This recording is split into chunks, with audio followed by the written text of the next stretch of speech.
Pedro capítulo 2, versículos 18 a 20, esse é o texto da nossa meditação nessa noite. 1 Pedro 2, os versículos de 18 a 20. Antes de ler esse texto, queria falar um pouco a respeito da necessidade de um bom funcionamento, né? Talvez isso pareça um pouco aleatório, mas você vai entender isso em breve. É interessante que em todos os ambientes que nós empregamos algum esforço coletivo, ou seja, que diversas partes, sejam essas partes objetos ou pessoas, empregam esforço, ou seja, essas partes trabalham juntas em prol de um resultado em comum, é necessário e imprescindível um bom funcionamento, entende? Sempre que a gente tem uma estrutura, um sistema que tem muitas peças, mas que tem apenas um propósito em comum para todas essas peças, um sistema que está interligado, então, nós precisamos de um bom funcionamento. Porque sem um bom funcionamento, a coisa não vai acontecer.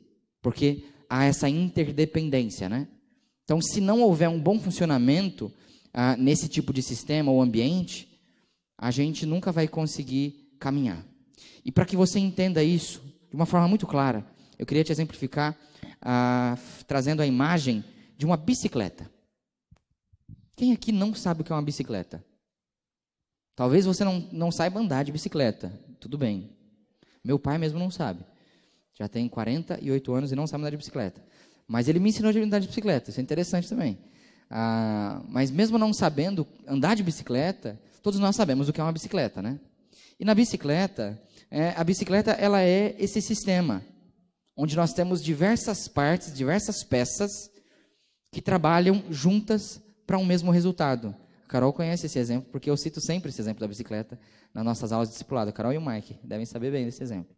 Mas, tirando as rodas da bicicleta, nós temos 3 pecinhas ali que são muito importantes para o funcionamento dela. 3 peças. Primeiro, coroa. Segundo, corrente. Terceiro, pinhão. São 3 peças que são imprescindíveis para o bom funcionamento da bicicleta. Ou seja, essas 3 peças não podem cada uma fazer o que quiser. Porque se a coroa quiser andar para frente, o pinhão quiser andar para trás e a corrente quiser ser uma gravata, não vai dar nada certo. A bicicleta não vai cumprir com a sua função, né? E da mesma forma que também, se qualquer uma dessas partes estiver danificada, não vai conseguir obter o resultado esperado. Porque já tentou andar numa bicicleta que a corrente está quebrada? É um pouco desesperador até, não é? Quando quebra ou sai a corrente da bicicleta. Porque você fica pedalando e a bicicleta não sai do lugar, você acha que você vai cair. Normalmente você cai mesmo. Mas a coisa não funciona bem. Porque a bicicleta, quando você pedala, o que você espera? Qual que é o resultado? Andar para frente, né? Mas se tiver algum probleminha numa dessas peças, o bom funcionamento da bicicleta está comprometido.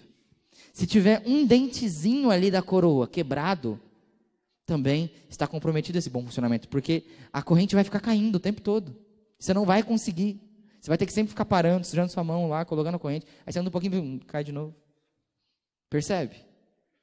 É imprescindível nesse sistema, no sistema da bicicleta, um bom funcionamento de todas as partes. Um bom funcionamento de todas as peças. E da mesma forma que numa bicicleta e em diversos outros sistemas, para que o propósito seja cumprido, é necessário um bom funcionamento, dentro das nossas famílias acontece exatamente a mesma coisa. Quando uma das partes da nossa família está danificada, todo o restante sente o mau funcionamento. Quando uma das partes não está cumprindo o seu papel, todo o restante sente o mau funcionamento. Quando uma das partes sofre, todos sofrem juntos então.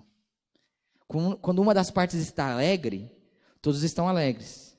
Mas quando uma das partes está triste, todos então são contaminados por isso. Porque a família, ela é um sistema onde todos estão juntos em prol de um mesmo resultado. Assim como na bicicleta. E se nós, como parte dessa família, não cumprirmos com o nosso papel e não tivermos um bom funcionamento, então a família não caminha para frente. A família fica parada sempre no mesmo lugar. Assim como uma bicicleta com a corrente quebrada, né? Nessa noite nós vamos refletir um pouco a respeito disso. Nós vamos aprender nesse texto de 1 Pedro algumas lições para o bom funcionamento das nossas famílias. Para que não sejam famílias que ficam que nem aquela bicicleta sem corrente, que você fica pedalando e ela não sai do lugar. Mas sim uma família que vai para frente, ela caminha, ela anda, né? Então, 1 Pedro, capítulo 2, os versículos de 18 a 20. Você abriu aí na sua Bíblia, acredito que o texto também será projetado ali. Eu estarei lendo na versão Almeida século 21, diz assim o texto: Servos, sujeitai-vos com todo o temor aos vossos senhores, não somente aos bons e gentis, mas também aos maus, pois digno de louvor é o fato de alguém suportar tristezas, sofrendo injustamente por causa da consciência para com Deus. Pois, que mérito há em ter de suportar sofrimentos, se cometeis pecado e sois esbofeteados por isso? Mas se suportais sofrimento quando fazeis o bem, isso é digno de louvor diante de Deus. Amém? Talvez num primeiro olhar, você está olhando para esse texto e se perguntando, o que isso tem a ver com a minha família? O que isso tem a ver para a família de hoje em dia? Porque claramente, quando você olha no início, qual que é a primeira palavra que a gente encontra? Servos. Justamente, é um texto dirigido para servos. E você tem razão em dizer isso. Só que a questão é que esse texto, ele é para os servos, mas não exclusivamente para os servos. Esse texto possui alguns princípios que se aplicam às nossas famílias. E nós vamos entender isso olhando para algumas recomendações que vêm logo em seguida, né? Olhando aqui nesse texto, de uma forma um pouco mais ampla, aqui nós vemos lá um pouco antes, que essa carta, escrita por Pedro, o apóstolo, para ser lida em várias igrejas, é para esse público que ele escreve, a gente vê lá nos capítulos 2 e 3, algo que vem a seguir ali desse texto que nós lemos, recomendações para mais dois outros tipos de pessoas, dois outros grupos de pessoas, né? Trabalhando aqui na sequência que o texto traz. A partir do capítulo 2, versículo 18, até o versículo 25, nós encontramos recomendações para o grupo dos servos. Esse é um grupo de pessoas. Depois, lá no capítulo 3, do versículo de 1 até o 6, nós encontramos recomendações para um segundo grupo. Se você olhar aí na sua Bíblia, o que diz lá no 3:1? Mulheres, do mesmo modo, né? Então aí já é um outro grupo de pessoas, especificamente para as mulheres, né? E mais especificamente ainda, para as mulheres casadas, que ele está falando aqui, mas também com princípios para mulheres solteiras. E aí, lá no capítulo 3, versículo 7, nós encontramos um terceiro grupo de pessoas, que são os homens, na realidade os maridos, que o texto está falando aqui, né? E o que é um fato interessante? Acompanhe aqui comigo. Nós temos 3 grupos de pessoas, recomendações para 3 grupos de pessoas, certo? Você percebe que existe uma diferença de tamanho das recomendações? Percebe? Quantos versículos tem a recomendação para os servos? Do 18 até o 25. São 8. 8 versículos. Quantos versículos tem a das mulheres? 6 versículos. E dos homens? Um só. Isso, por acaso, quer dizer que os homens, então, estão mais próximos à perfeição? São seres mais aproximados dos anjos criados por Deus? E que precisam, então, de menos recomendações? Absolutamente não. Talvez o contrário, né? Com certeza não. O que isso significa? Isso aqui é uma evidência de que aquilo que Paulo não, é muita carta. Aquilo que Pedro fala para os homens é um versículo muito pequeno, porque está implícito que os princípios anteriores devem se aplicar também aos homens. E da mesma forma, quando ele fala para as mulheres, é menor do que para os servos, não é? Porque alguns princípios dos servos devem ser obedecidos pelas mulheres, e alguns princípios dos servos e das mulheres devem ser obedecidos pelos homens. Essa é uma evidência que nós encontramos do porquê que então esse texto que se dirige primeiramente aos servos é completamente aplicável às nossas famílias. E nós encontramos também uma coisa muito particular, que também é uma outra evidência. Perceba comigo, a recomendação aos homens, versículo 7. 1 Pedro 3,7 diz assim: da mesma forma, maridos, vivei com elas a vida do lar, com entendimento, dando honra, tudo mais. Mas o que eu queria te chamar a atenção é essa primeira oração aqui, digamos assim, né? essa primeira expressão que ele usa. Da mesma forma. Note isso. Agora vamos lá, a 1 Pedro 3, versículo 1. Mulheres, do mesmo modo. Interessante, se repete aqui, ó. Da mesma forma e do mesmo modo são sinônimos, né? Agora vamos lá para outra recomendação, a primeira, dos servos, que você está aberto aí na sua Bíblia. 1 Pedro 2,18. Servos, do mesmo modo sujeitai-vos. É isso que está na sua? Se está, compra outra Bíblia. Porque não está assim aqui na minha Bíblia. E nem na maioria das daqui. Na realidade, todas não vão ter. Porque o texto, de fato, não tem. Aqui só fala, servos, sujeitai-vos com todo temor. Minha pergunta é, por que a primeira recomendação, que coincidentemente é a maior, com mais princípios, não tem essa expressão do mesmo modo? Porque ela é a primeira. Ela é a que traz mais princípios, os princípios que devem ser aplicados para os outros tipos de pessoa, para as outras classes de pessoas, né? Por isso que para as mulheres ele fala, mulheres, do mesmo modo que eu estou dizendo aqui para os servos, façam isso, isso e isso. E homens, do mesmo modo que eu estou dizendo para as mulheres e para os servos, façam isso, isso e isso. Isso é muito interessante. E é interessante também porque em toda a Bíblia, sempre que nós encontramos recomendações dos apóstolos para as famílias, o servo nunca é o primeiro, ele é sempre o último. O servo, ele é sempre o último na linhagem das recomendações. Ele faz parte, né, do quadro familiar da época. Mas ele é sempre o último citado. Mas Pedro não, ele cita o primeiro. Porque existem princípios que aqui são dirigidos primeiramente para os servos, que se aplicam às nossas famílias. Existem lições aqui. Paulo ensina algumas lições para os servos que deveriam ser aplicadas para toda a família, para todos os membros e todos os integrantes dessa família. Da mesma forma que ele diz, servos, sujeitem-se aos seus senhores, ele diz, maridos, sujeitem-se às suas esposas, e esposas, sujeitem-se aos seus maridos.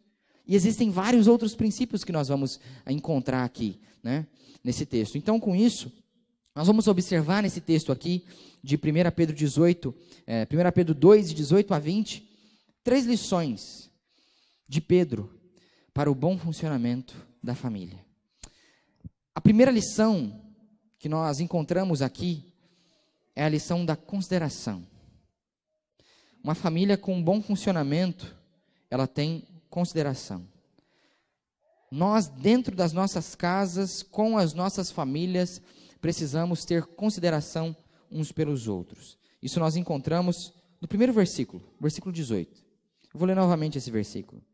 Diz assim, servos, sujeitai-vos com todo temor aos vossos senhores, não somente aos bons e gentis, mas também aos maus.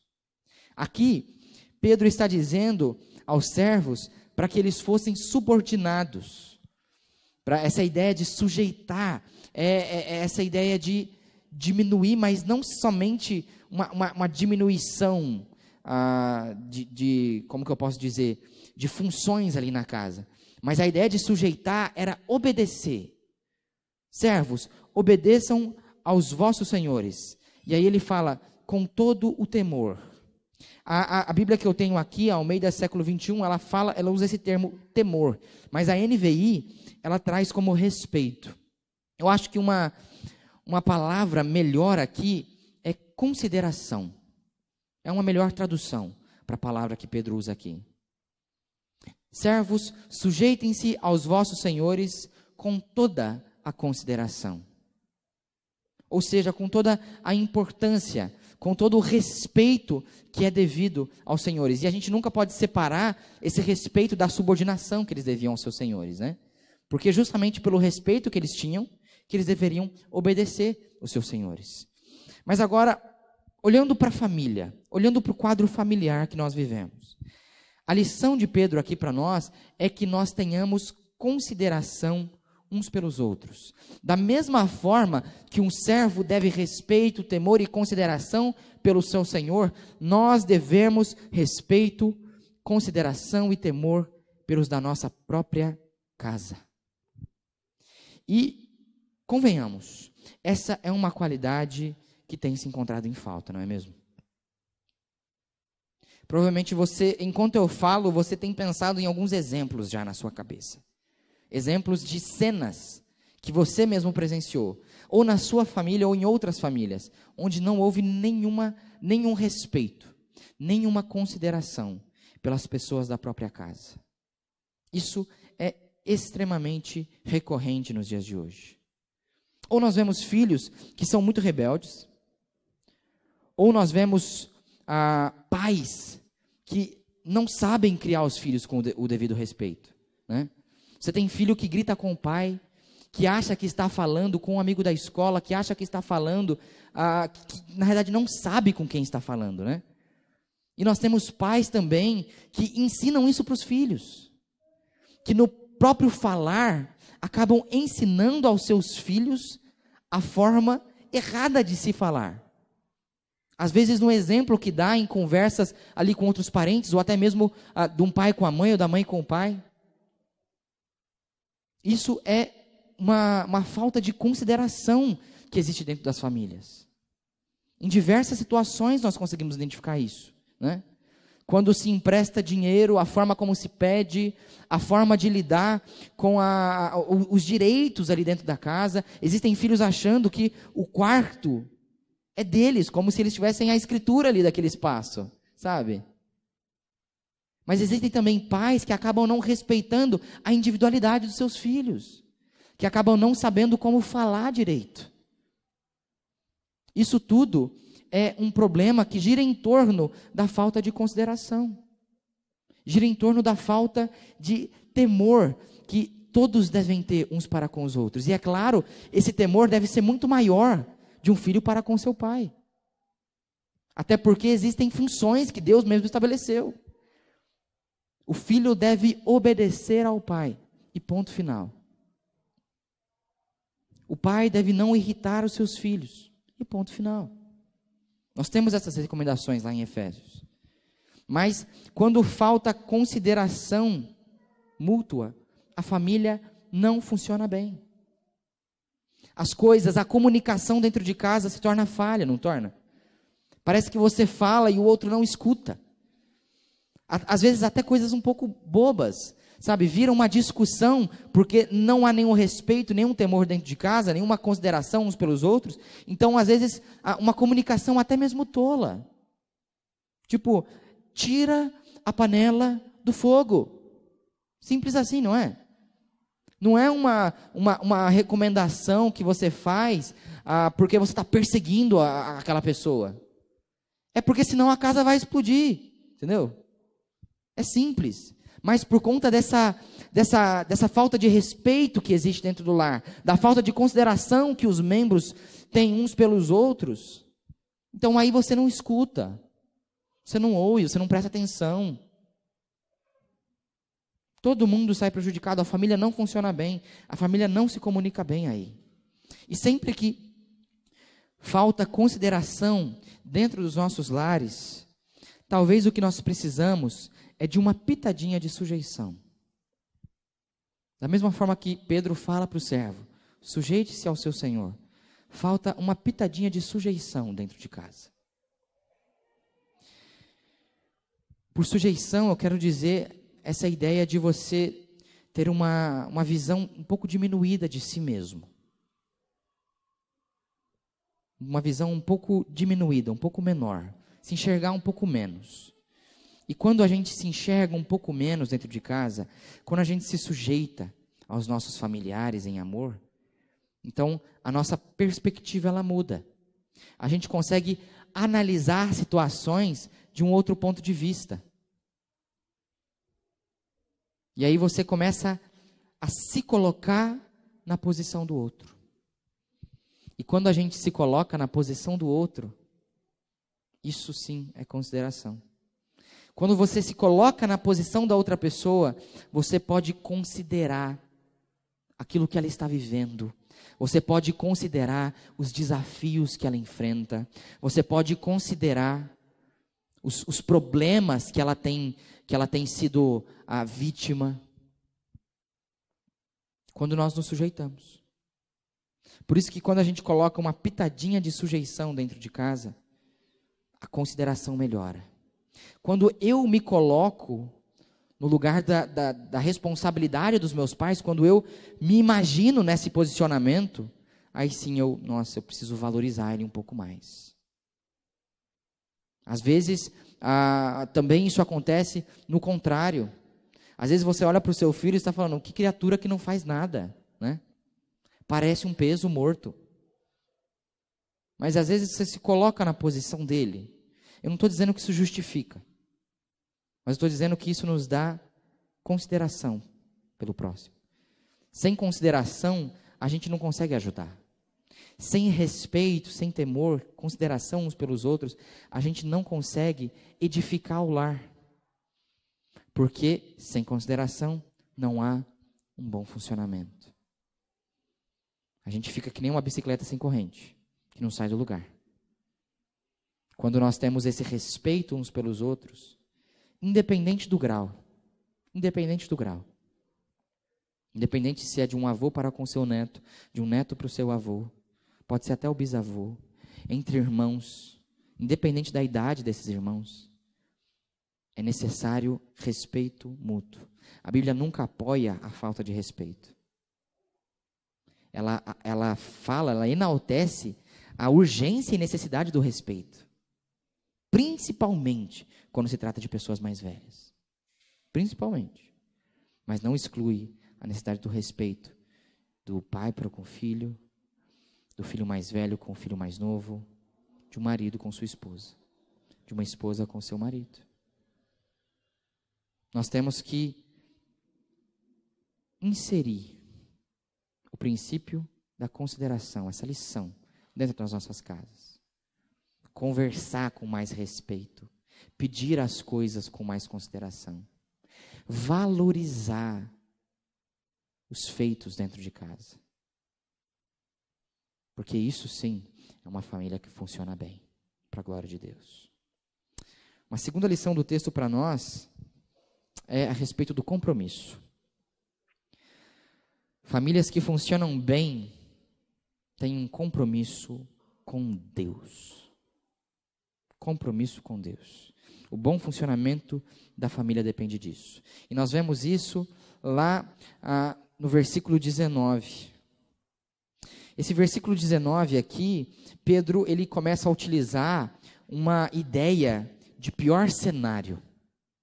Sabe, aquela ideia de assim, na pior das hipóteses, é isso aqui que vai acontecer. Falei que nem Piracicabana agora, né? Pior.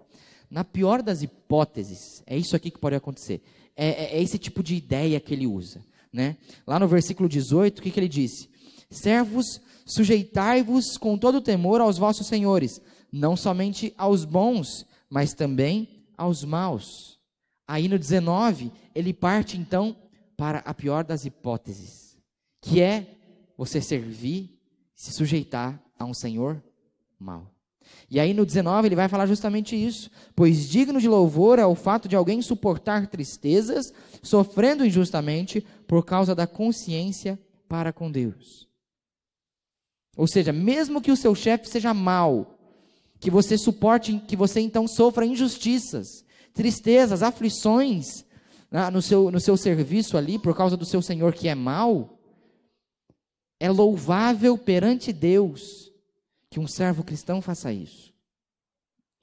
E aí no 20 também ele vai falar a respeito da pior das hipóteses ainda, né? Nós vamos trabalhar isso no próximo ponto.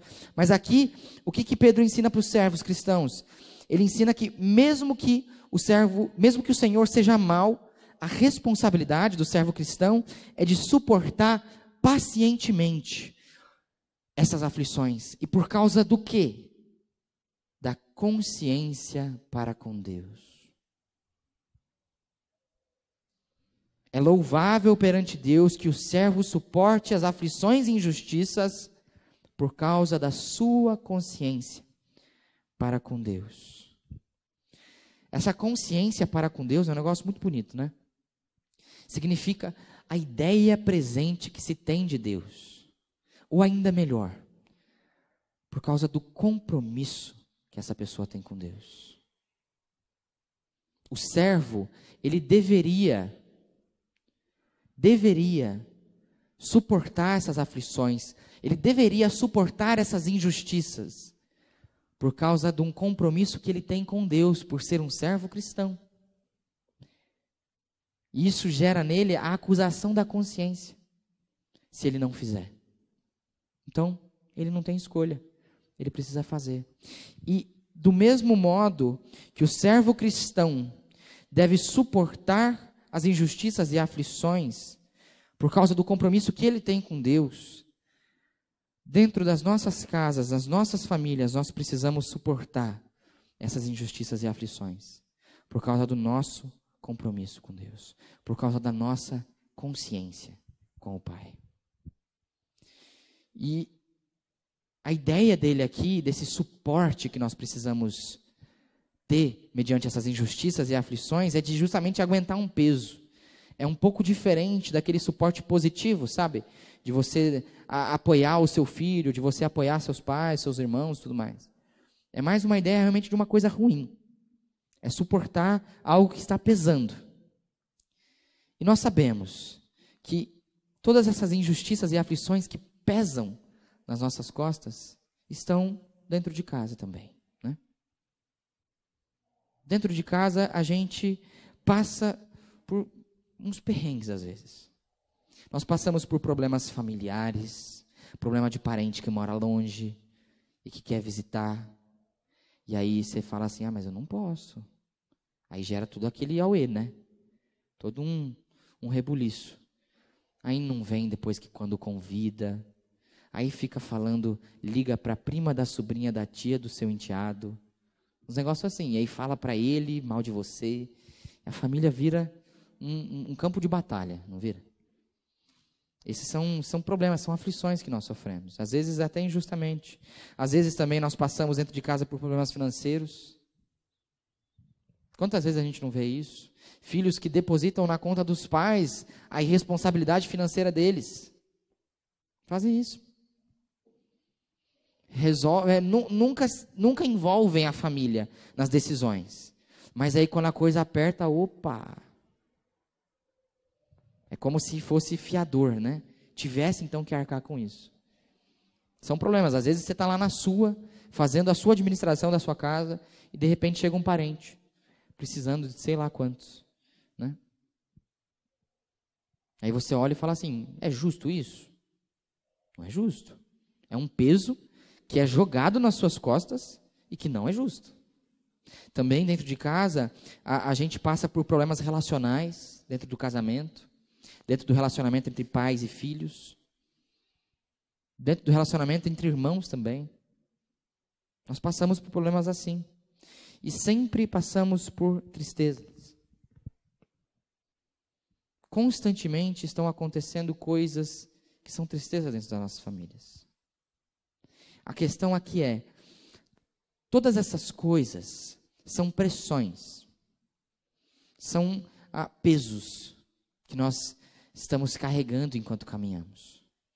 E se nós não temos um compromisso firme e constante com Deus, mediante essas pressões, nós podemos pecar contra a nossa própria família. Mediante essas pressões, esses problemas, as aflições da vida, nós vamos pecar contra a nossa família. Às vezes com uma forma de falar um pouco áspera, né? Às vezes com até violência. Nós podemos pecar. Às vezes através da infidelidade. Por causa da quantidade de problemas que você tem na sua casa, você quer fugir e você não recebe mais aquilo que você deveria receber do cônjuge. Então você parte para o quê? Para a infidelidade. Isso é pecar contra a própria família. Além de pecar contra o próprio santuário do Espírito Santo, é pecar contra a sua própria família. Por isso que é imprescindível que tenhamos um bom compromisso com Deus. Esse compromisso é um compromisso particular, né? Eu tenho um compromisso com Deus. Por isso que eu não vou fazer isso. Da mesma forma que aquele servo. O servo, por causa do compromisso que ele tem com Deus, por causa da consciência que o servo tinha com Deus, ele precisava fazer a parte dele em silêncio. Se você ler até o versículo 25, você vai ver isso. Que usa o próprio exemplo de Jesus Cristo, que sofreu naquela cruz. E fala daquele texto de Isaías 53, que nós estudamos há pouco tempo. Que sofreu calado, como ovelha diante dos seus tosqueadores. Da mesma forma que aquele servo tinha que cumprir com a parte dele, por causa da consciência e compromisso que ele tinha com Deus, nós precisamos fazer a nossa parte, o nosso compromisso com Deus. Porque senão a gente vai pecar contra a nossa família. Senão você vai pecar contra os seus filhos, senão você vai pecar contra o seu marido, senão você vai pecar contra a sua esposa.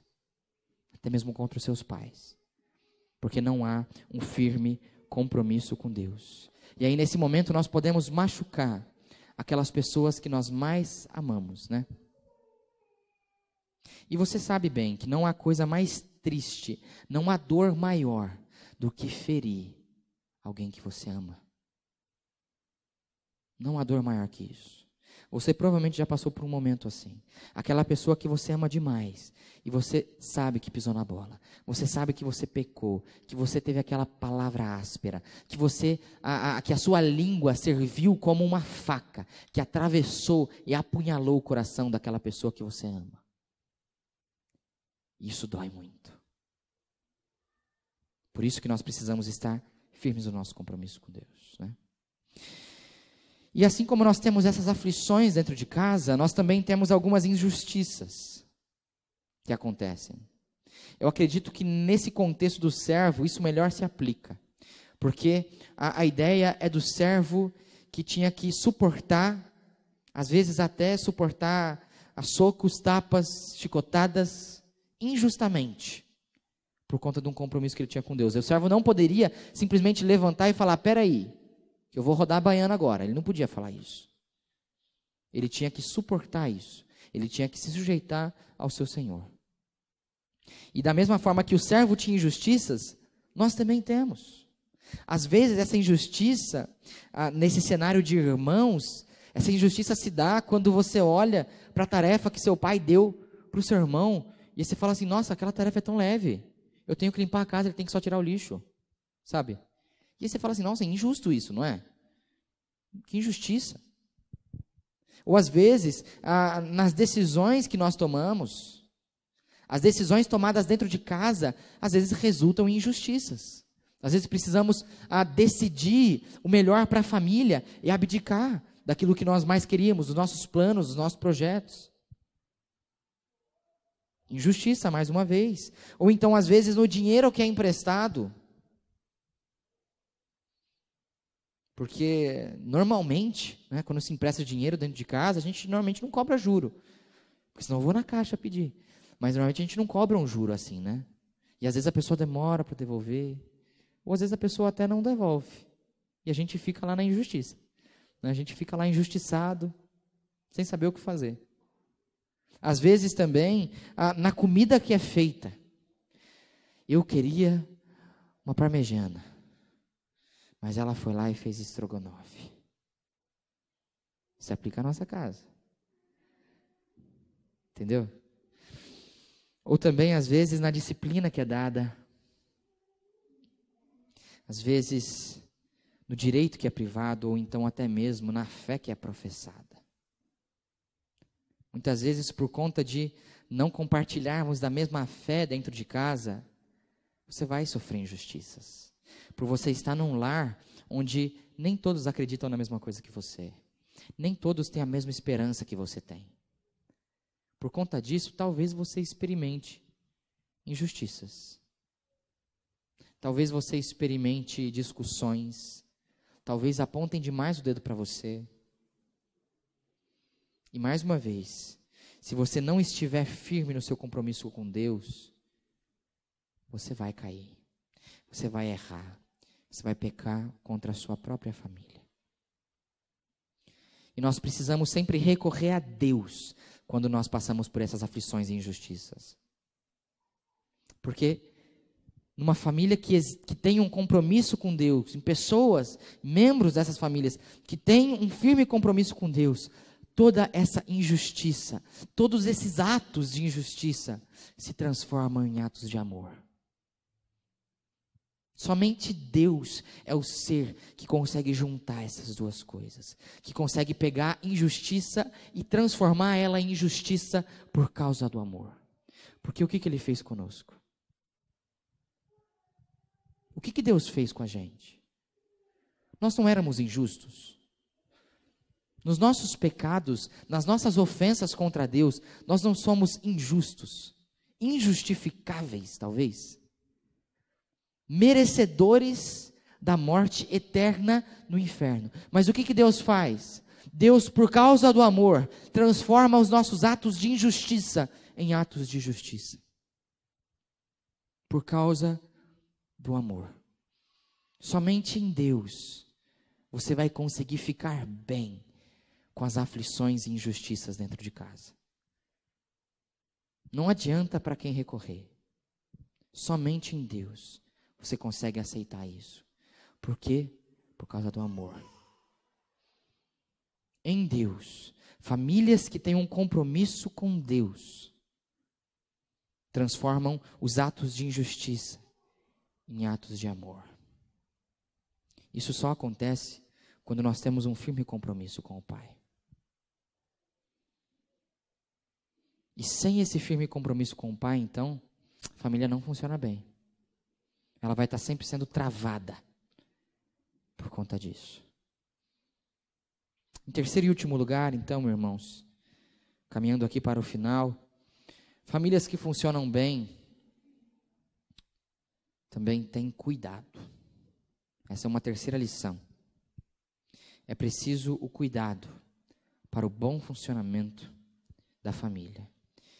Não o cuidado com o próximo somente, isso é importante. Mas o texto aqui no versículo 20 está falando sobre o cuidado em fazer a nossa parte. Nós precisamos cuidar disso.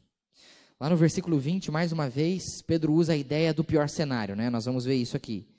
Ele considera a pior de todas as hipóteses, que seria um servo, quer dizer, que apanha de um senhor mau, mesmo o servo sendo inocente. Esse é o pior cenário. Primeiro, você tinha que se sujeitar ao seu senhor. Seja ele bom, seja ele mau. Segundo, pior cenário, se ele for mau, então é agradável a Deus que você suporte isso. Né? Ele fala para os servos. Por causa da consciência que você tem para com Deus. Que você suporte aflições, injustiças. E aí ele fala ainda pior. Pior que isso, imagina se você apanhar estando certo. Porque o versículo 20 diz assim: pois que mérito há em ter de suportar sofrimento se cometeis pecado e sois esbofeteados por isso? Mas se suportais sofrimento quando fazeis o bem, isso é digno de louvor diante de Deus. Essa parte final aqui é a pior de todas as hipóteses, é o pior cenário. Se você apanhar, e esse sofrimento que ele fala é de fato de ser socado, de apanhar a socos do Senhor desse servo, né? Se você apanhar, foi esbofeteado pelo seu Senhor, estando certo, não sendo culpado daquilo que ele está te acusando, aí sim. Porque que mérito que há em você apanhar e ser esbofeteado se você está errado? Se você de fato errou, se tem cometido pecado, né? Essa é a ideia então do pior cenário. E a lição para o servo aqui era que ele cumprisse com o seu papel ali na casa em que ele servia. No seu papel como servo e como cristão. Ele precisava cumprir com o papel dele. Ele tinha a responsabilidade, como servo, de se sujeitar ao Senhor dele. E como servo cristão, Pedro ensina que, além de se sujeitar, mesmo que o seu Senhor seja injusto, mesmo que ele seja mau e desonesto, você precisa se sujeitar a ele. Você precisa suportar calado as aflições que você vai sofrer ali. Esse é o pior de todos os cenários, mas a lição que Pedro tem aqui é para que os servos fizessem cada um a sua parte. Mesmo que você apanhe, mesmo que você sofra, mesmo que seja difícil, faça a sua parte. Da mesma forma que o servo cristão deve se preocupar em fazer a sua parte, em nossas famílias nós precisamos cuidar de fazer a nossa também. Dentro de casa nós precisamos cuidar de cumprir com os papéis que nos são dados. Temos que ter o cuidado de fazer essas coisas bem. Para que a família funcione bem, cada um deve entender o papel importante que lhe foi dado por Deus, para que ela tenha um bom funcionamento, né? E Deus, ele cria todas as coisas com uma função. Interessante que a gente vê isso em toda a criação, né? Na criação, Deus também ele cria cenário e cria algo para operar nesse cenário. Ele cria luz, depois ele cria algo para operar essa luz. Ele cria os luminares, né? Para que governem, ele dá a função para todas as coisas. Isso acontece em toda a criação. Primeiro ele cria um cenário, depois ele cria algo para ter uma função ali naquele cenário. E nós também fomos criados com algumas funções. E da mesma forma que tudo na criação tem uma função específica, Deus também tem funções e papéis dentro das nossas casas. Ele tem papéis para as famílias. Ele já tinha pensado em tudo isso. Cada membro da família tem uma função muito importante para o bom funcionamento dela. Lembrando novamente da bicicleta. Cada partezinha ali tem uma responsabilidade. A coroa é o que passa o movimento, né? Ela capta a força que nós fazemos com as nossas pernas. A corrente tem que passar esse mesmo movimento para o peão lá atrás. E o peão tem que girar a roda, então, com esse movimento. Se uma partezinha falhar, não anda para frente. Nada acontece. Da mesma forma nas nossas casas. Se nós não cumprirmos com as nossas funções, com os nossos papéis, nada funciona. A coisa não vai para frente. E a Bíblia, graças ao Pai, ela traz todas as funções para as nossas casas. Nesse momento eu queria usar o texto de Efésios, no capítulo 5, a partir do versículo 22. Eu não vou ler o texto todo, eu vou apenas citar em alguns momentos esse texto, mas se você quiser abrir aí na sua Bíblia, eu vou estar falando com base em Efésios, no capítulo 5. Né? Que em Efésios é uma das listagens que nós encontramos na Bíblia, que traz todas as funções das famílias, né? As funções que cada membro tem dentro de casa. E é interessante a gente diferenciar. Antes de entrarmos aqui, função é diferente de valor. Talvez a gente esteja acostumado com funções serem atreladas a valores, porque nas empresas funciona assim, no seu trabalho talvez funcione assim. Dependendo da função que você tem, você recebe mais. Dependendo da função que você tem mais valor com os colegas. Mas não na família. Na família isso não existe. Todos têm o mesmo valor diante de Deus. Só tem funções diferentes. É importante a gente diferenciar isso aqui. Então lá em Efésios, nós vemos as funções e responsabilidades que Deus dá primeiro aos homens, né?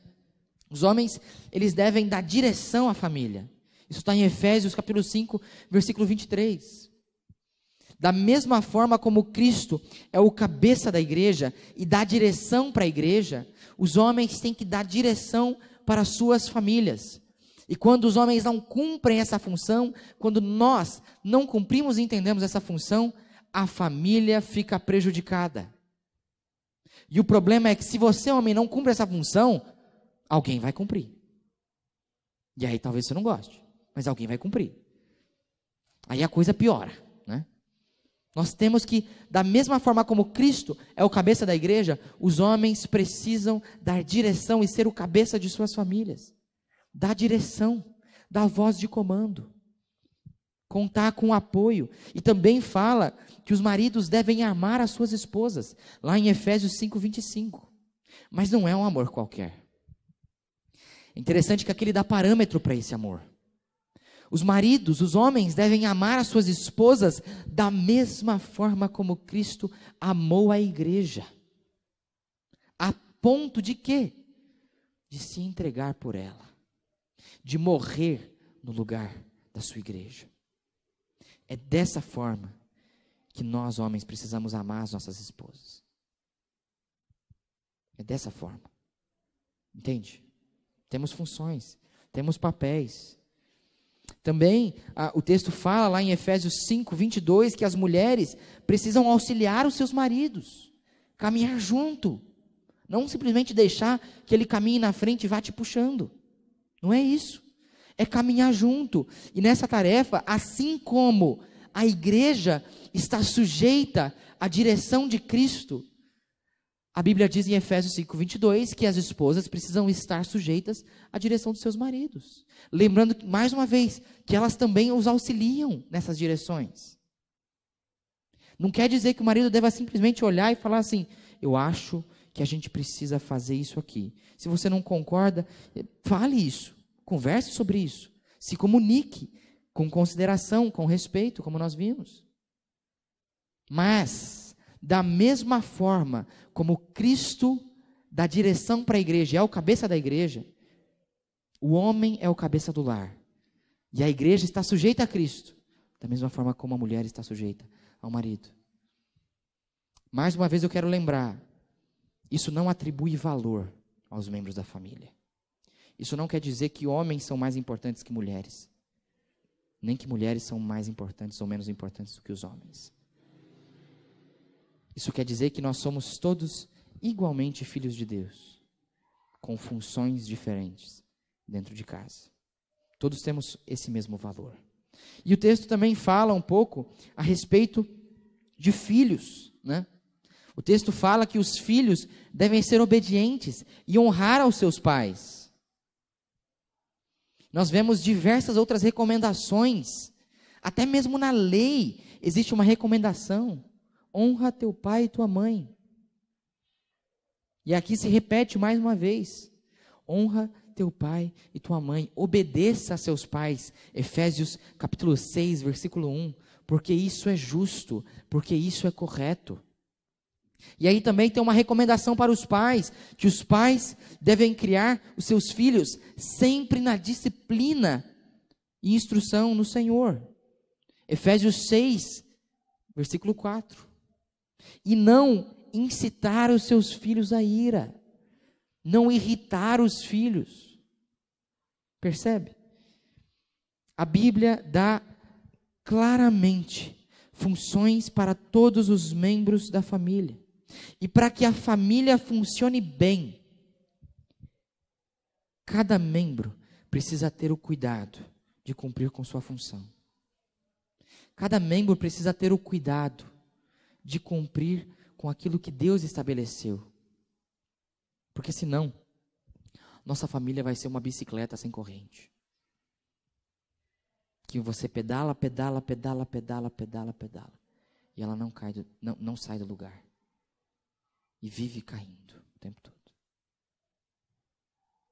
Para que a família funcione bem, nós precisamos ter o cuidado de cumprir a nossa função. Mas não motivados por um egoísmo, por uma visão egocêntrica, onde eu só me preocupo em fazer aquilo que é a minha função. Não, a motivação disso tudo é o bom funcionamento da família. A motivação disso tudo é para que a família ande bem, para que a família caminhe bem. Então nós precisamos cuidar das nossas famílias, cumprindo as nossas funções, para que então a nossa casa possa ser uma casa que glorifica a Deus. Para que a nossa família possa cumprir com o seu papel na sociedade, possa cumprir com o seu papel na vizinhança, possa glorificar a Deus dessa forma. Amém? Que possamos então aprender com essas 3 lições. Nós precisamos ter consideração uns pelos outros. Precisamos ter respeito por todos os membros da família. Na forma como nós falamos, na forma como nós tratamos, na forma como nós agimos. Também nós precisamos ter compromisso. Porque sem compromisso com Deus, a família não funciona bem. Ela vai viver sempre travada naquelas injustiças e aflições. Para isso, é necessário compromisso com Deus de todos os membros dessas famílias. E também, nós precisamos ter o cuidado de fazer a nossa parte. Você precisa ter o cuidado de cumprir bem a sua função, se preocupando com toda a sua família. Ajudar também as outras pessoas a cumprir suas funções, se preocupando com o bom funcionamento da sua família. Amém?